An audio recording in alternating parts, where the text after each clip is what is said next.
guys, sebelum menonton jangan lupa klik tombol subscribe dan loncengnya dulu ya.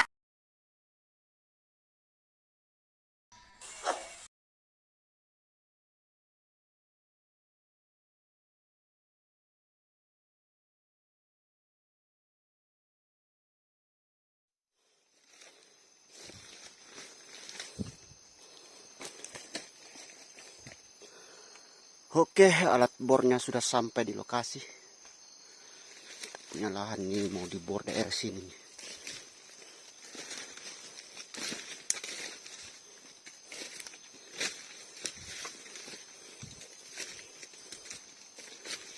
Punya lahan tiba ini.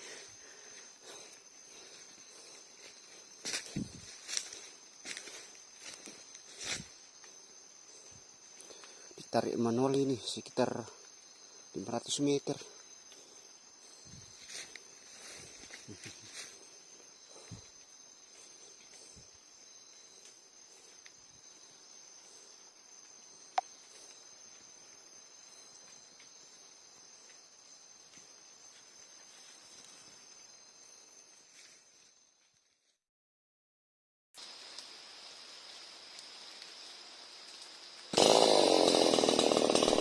Menebang pohon di hutan untuk pembukaan lahan perkebunan adalah proses yang disebut pembenahan hutan.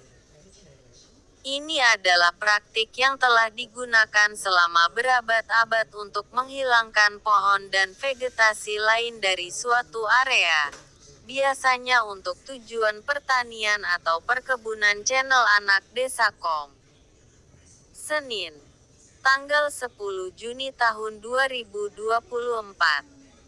Meskipun pembenahan hutan dapat memberikan manfaat langsung seperti pembukaan lahan untuk pertanian atau perkebunan, itu juga dapat memiliki konsekuensi negatif.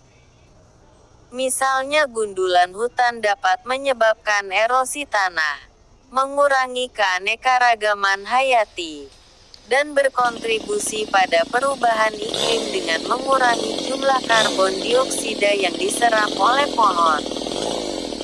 Selain itu, penggundulan hutan dapat memiliki dampak negatifunitas lokal yang bergantung pada hutan untuk sumber daya pohon, seperti kayu, buah-buahan, dan air.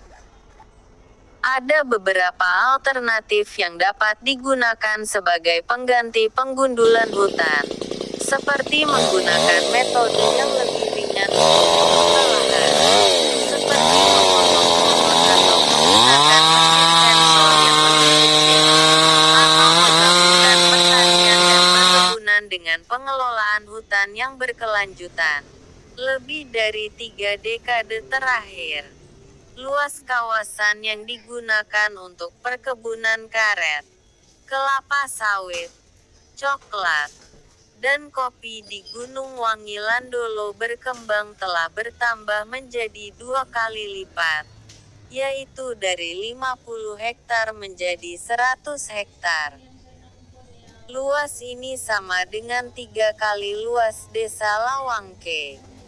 Sebagian besar kawasan perkebunan ini dibuka dengan mengkonversi kawasan hutan. Populasi warga yang terus meningkat, pembukaan lahan pertanian perkebunan yang lebih baik, dan urbanisasi telah menjadi penyebab utama meningkatnya permintaan akan hasil perkebunan tersebut. Sementara lahan dan tenaga kerja, serta subsidi masyarakat telah mendorong meningkatnya pasokan produksi hasil perkebunan ini. Memperluas areal tanaman karet, kopi, coklat dan sawit pada umumnya banyak dilakukan dibandingkan dengan upaya-upaya intensifikasi produksi. Bahkan tidak diketahui dengan jelas berapa luas yang sesungguhnya dapat diperoleh warga Mandula dan Lawangke berkembang tersebut dengan melakukan hal ini.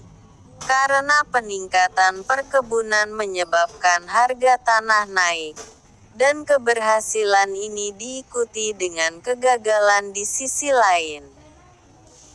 Tanaman pertanian ini, padang alang-alang dan kaki gunung serta hutan tanaman.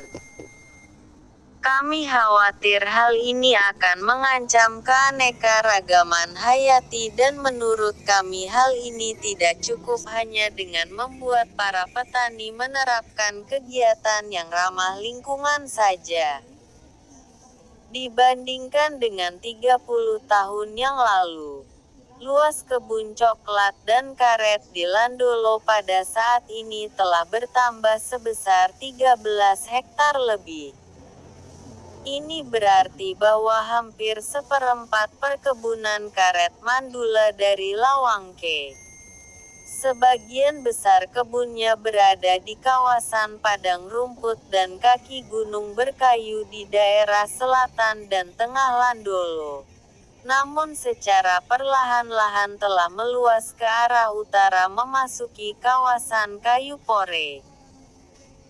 Membuka kawasan baru untuk perkebunan coklat dan karet telah menjadi penyebab utama terjadinya deforestasi di kaki gunung. Ketiga daerah ini memberikan pasokan coklat sebesar 70% dari pembukaan lahan perkebunan. Berdasarkan pengalaman, kawasan tanaman coklat, karet dan sawit berkembang dengan cepat selama 20-30 tahun. Setelah itu menurun karena penyakit, pohonnya yang semakin tua, dan akibat-akibat lainnya. Sementara kawasan lain dibuka untuk pembukaan kebun coklat dan karet yang baru.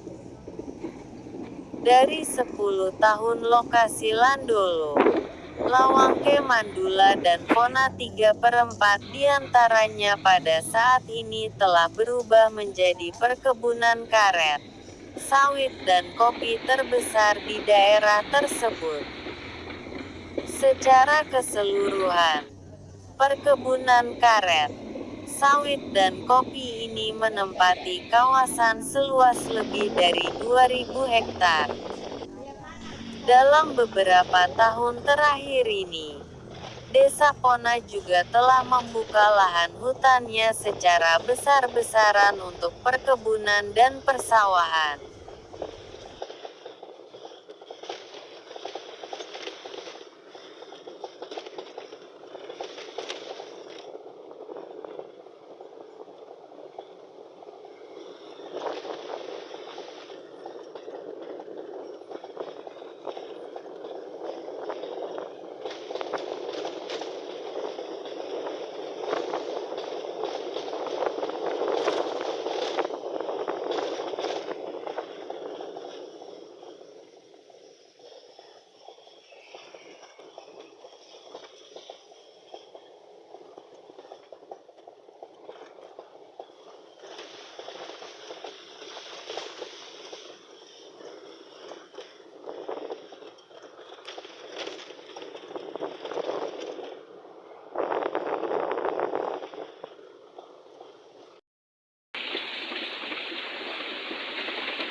Demikianlah penjelasan channel Anak Desa.com.